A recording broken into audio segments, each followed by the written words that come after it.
At this time, magluto naman tayo ng chicken manok. Pero paan naman po? Aywa. At hahaluan ko nga po yan ng pork mamoy. At pagka-defrost ko nga po at binabad lang po sa tubig, eto kukuha na naman po tayo ng dahon ng malunggay. Eto nga palang dahon ng malunggay na to, palagi kong kinukuhanan dito. Masipag naman po itong magdahon at kita nyo naman po, namumulaklak na naman. Kaya ito, haharbisin na lang po natin. At pagkakuha ng dahon ng malunggay po na yan, eto, diretso na tayo sa bahay para maigayak na po yung mga gagamitin natin sa pagluto ng pork and chicken manok na paa na adobo at saka po sinigang na ulo ng salmon.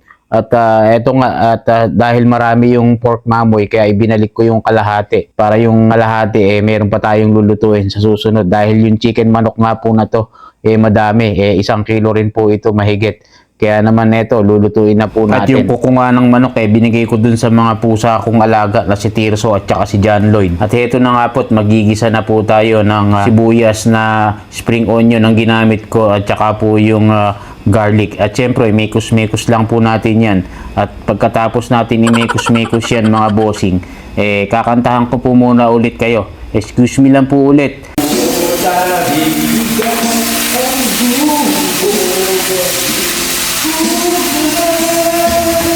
Huwag sana nakalain na pupuno pa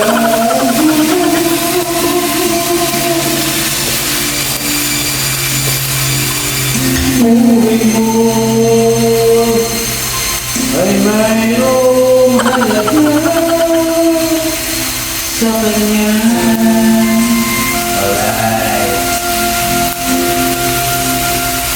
Aywa, pues na yun.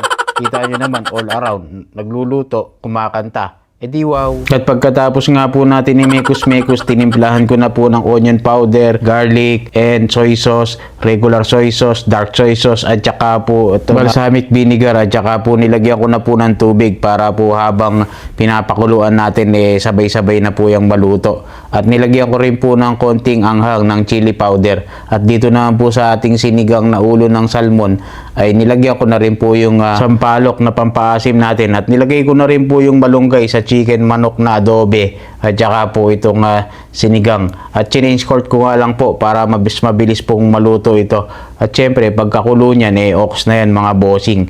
Kakain na po tayo. At bago tayo kumain, shoutout ko lang muna si Virgilio Ayuda from Lapu-Lapu, Cebu City. At itong mga kabayan po natin dito sa may cruise ship sa harap po ng aming bahay. At syempre pagkatapos po natin dyan mag-prepare, kakain na po tayo. At kailangan nating magdasal at magpasalamat sa biyayang ating natanggap. Yun lang, and palaging tatandaan, God is good all the time. Alright.